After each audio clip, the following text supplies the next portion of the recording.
Welcome sa ating munting YouTube channel. Panibagong video, pinagagong usapan dito lang po sa Ka-Amazing Farming.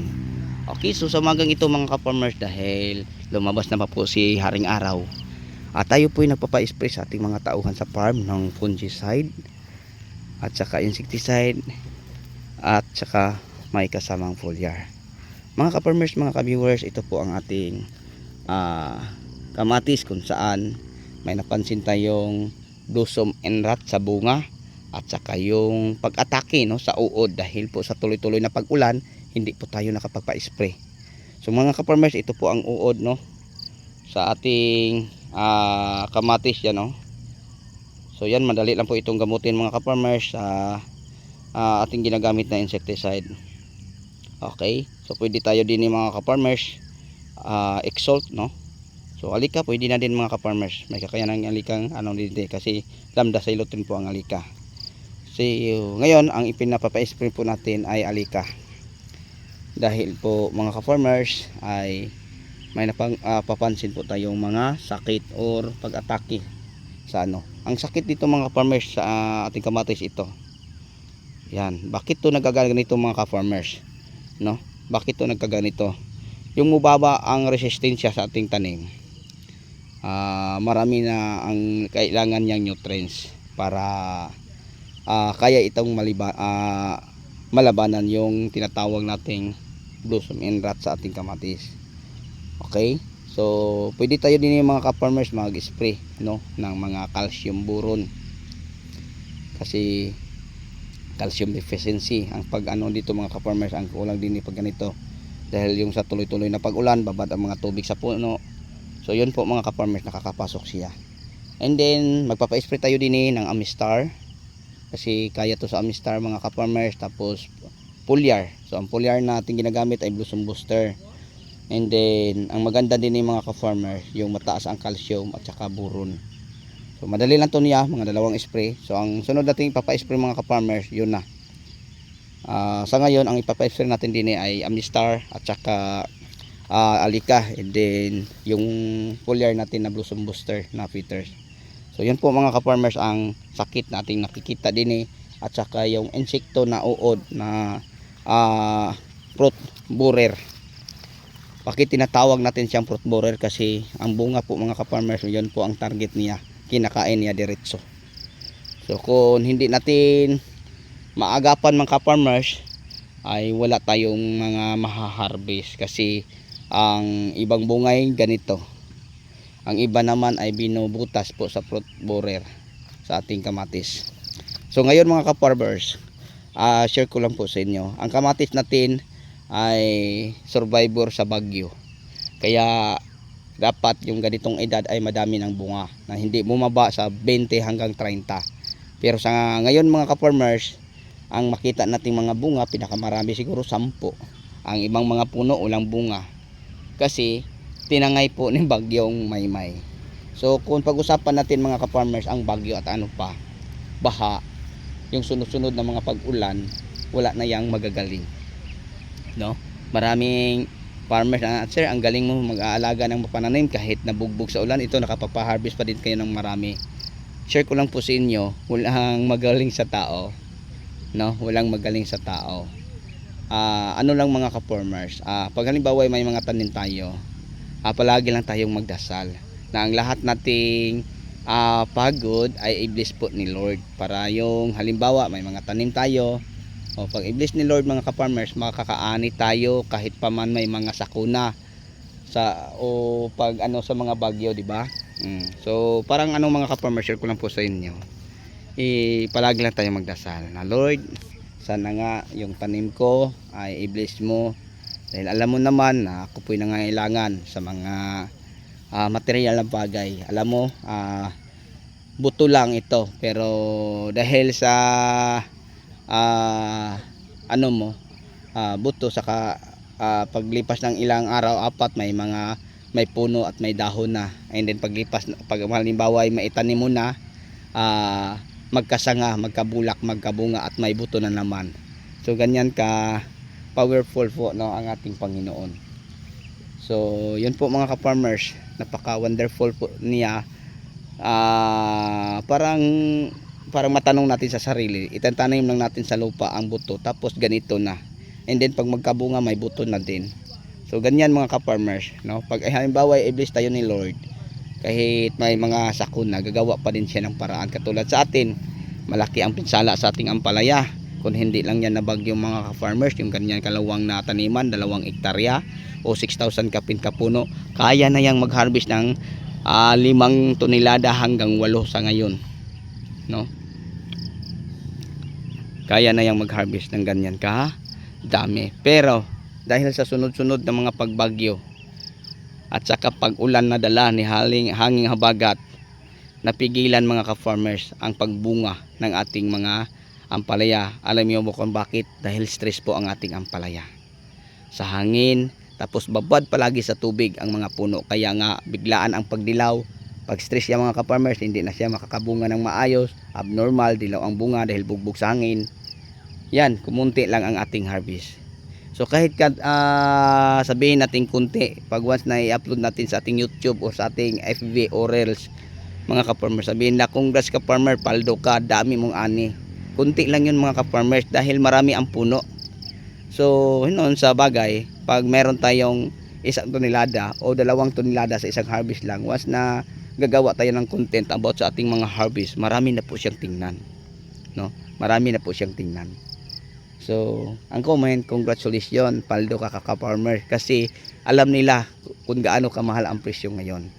So, dahil ang si Lord ang gumagawa ng ganyan mga ka-farmers, kung makakaani ako ng 6 na tonelada o 8 tonelada sa isang harvest, tag 20 lang kilo. Halimbawa kung may 6 tons ako, tag 20, magkano lang 120. Tapos kung makakaani lang ako ng 2 tonelada, dahil times 4 times 5, so kung halimbawa 2,000 tapos tag 100, 200,000, no?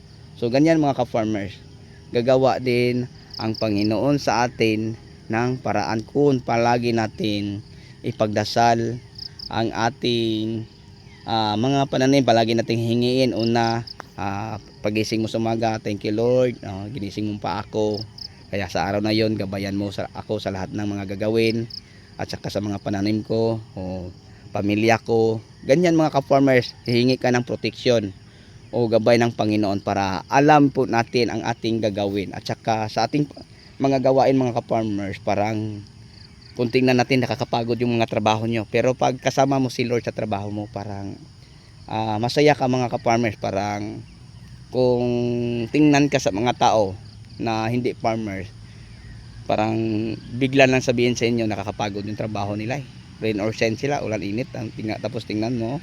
Kasi mga ka-farmers, ang farmer ay sa ating bansang Pinas ay napakahirap po, no? Napakahirap po, pero nandito pa din tayo lumalaban para po may sariwa tayong maihain, no, sa misa. So yun, hindi madali ang farmers mga ka-farmers, except lang sa mga mayaman at may malaking puhunan o pundo sa pagpa-farming. So madali lang sa kanila, pero sa amin mga ka-farmers, naku, napakahirap po. Kaya masaya na ako sa mga suporta ninyo. Kaya nga mga ka-farmers, sana nga ipatuloy nyo suportaran, no, ang ating pagko-content about farming. Kahit hindi naman ako nakaharap kasi mag-isa lang po ako, hinahawakan ko lang po ang cellphone ko, nakatutok sa mga pananim ko, tapos nagkwento ako sa inyo kung paano ko to ginagawa kaya maging ganito. So di ba? Katulad nito mga ka-farmers, yung pag-poste natin. So yung poste mga ka-farmers, pagpanguha dito, napakahirap po kasi ang kawayan ay maraming tinik. So 10 tao, mga 2 linggo, nakuha namin tong 4,000 kapin kaposte. Okay, so bakit ang gamit natin mga ka-farmers ay posting buo sa kawayan? Tapos napakataas pa, lagpas tao, no, ang ating tie wire. So share ko lang po sa inyo. Pagkatapos sa kamatis mga ka-farmers, ang itatanim natin dito ay ampalaya.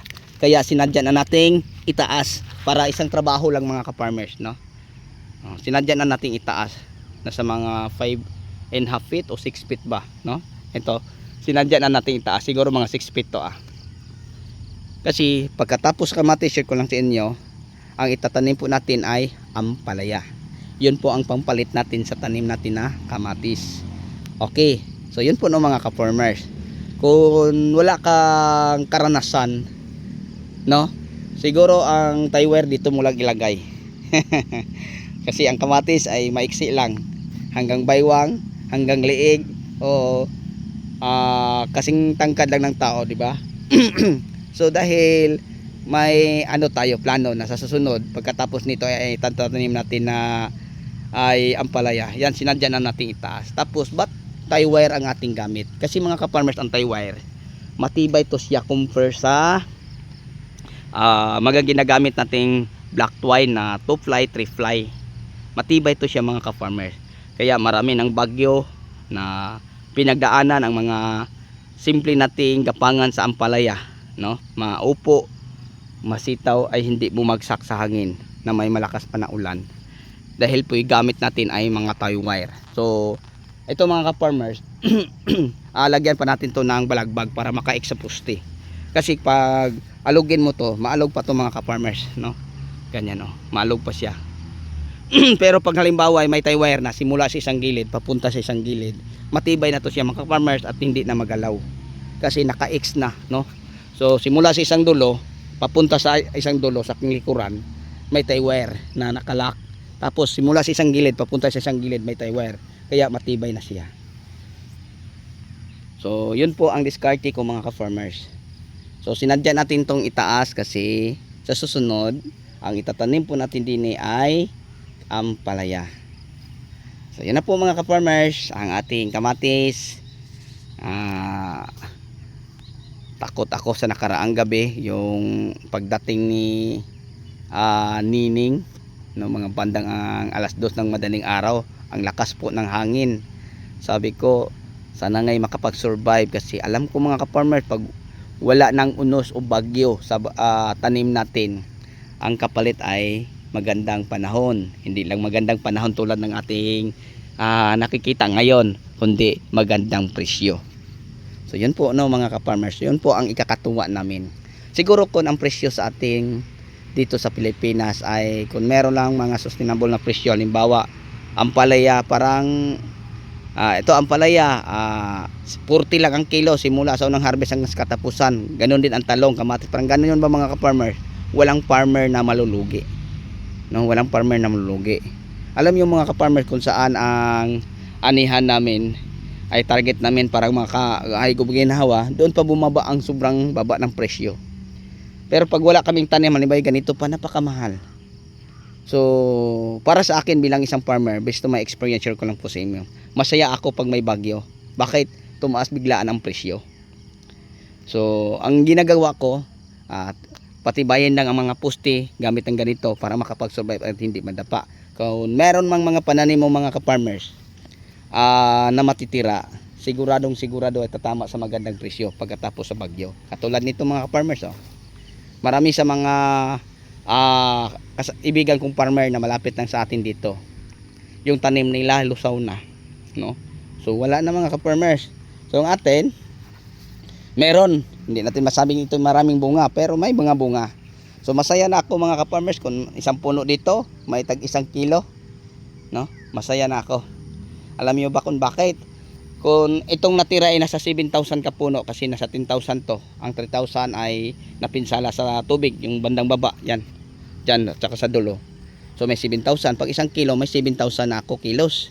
Pag magkilo po mga ka-farmers, ang 7,000 natin pag magkilo ng 100, kasi mahal ngayon, ay di magkano? Di 700,000. Kung magkilo ng 50, 350,000.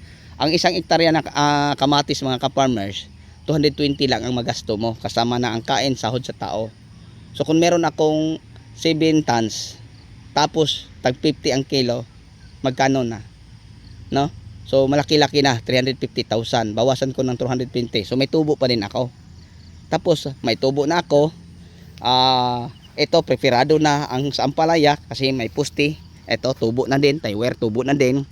Kung hindi ko to tatanggalin mga atlas twine, pwede ko dito ipapagapang ang mga ampalaya ko. So yun po mga ka-farmers. So kaya nga para sa akin, umulan man, araw, yun na ang sinasabi ko sa inyo, na marunong lang tayong magpapasalamat. Kasi ang ulan ay bliss galing po ng ating Panginoon. ang araw ay ganun din, at saka ang hangin. So yun, baka ito'y tatanggap ng fertilizer. Didiligan na namin to mga ka-farmers, kasi tingnan nyo kung anong nangyari. Tingnan nyo, wala nang mga bunga sa una dito na mga ka-farmers sa taas. Oh. So kung hindi natin to sila bigyan ng ano, wala na silang resistensya. So ito mga ka-farmers, kung tingnan natin, dilaw, no, dilaw. Pero kahit dilaw to sila mga ka-farmers, matibay din po sila, kasi pinapahinto na natin ang pag-spray, ang pagdilig din ng fertilizer. Kasi kung magdidilig ako ng fertilizer, hindi na mag-absorb dahil ang lupa ay adobe ang ilalim. Pag halimbawa hahagisan ko po ng fertilizer, pag palaging ulan, matangay, pupunta lang din eh. So ang ginagawa ko mga ka-farmers, habang nalalasa ang hangin, habagat na may ulan, tapos may bagyong Maymay, simula umaga hanggang hapon, gabi hanggang ng umaga na naman, bagong gabi hanggang umaga ang ulan, walang tigil sa loob ng malapit isang linggo. So yung nagkatsimpo na parang may mga isang oras walang ulan, nag-spray ako ng foliar sa mga ganitong oras.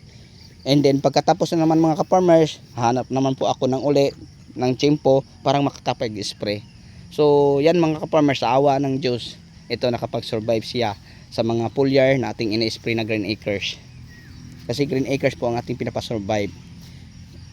Hindi na nagpapadilig lang po tayo no, ng mga Biogronica Plus, pang anti-stress sa ugat, and then yung dito sa taas mga ka-farmers, yung ina-spray katulad ng mga Ambisyon. So maganda din siyang gamitin natin dito. So dito banda, stress ang tanim din ni mga ka-farmers, dahil po sa sunod-sunod na mga pag-ulan.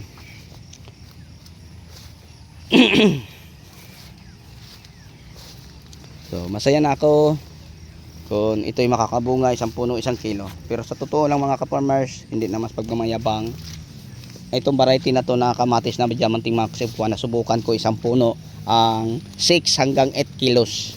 May mga puno pang 9 kilos. Ang kamatis natin mga ka-farmers, nagbunga sa ganito katangkad hanggang din eh. Nakapag-harvest tayo 18 hanggang 24 harvest.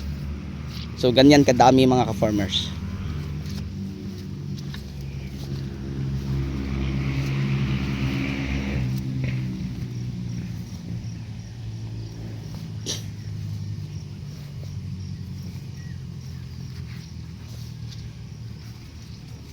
So yung time na nasubukan ko mga ka-farmers ang aking kamatis na sobrang daming bunga, yung mga 7 kilos, may 8 kilos, 4,000 ka puno, no? May tanim akong 4,000. So naka 38 tons ako mga ka-farmers hanggang namatay sa loob ng 18 na anihan, 18 days na pag-harvest. So ganyan kadami. Kasi yung variety na to, mabunga to mga ka-farmers pag maalagaan natin to ng maayos. Mabunga to siya. So marami tayong taong nag-spray, no, anim po sila. Yan. Kasi may harvest kami ngayon mga ka-farmers sa Ampalaya. Mag-harvest kami ng kunti para sa ating buyer.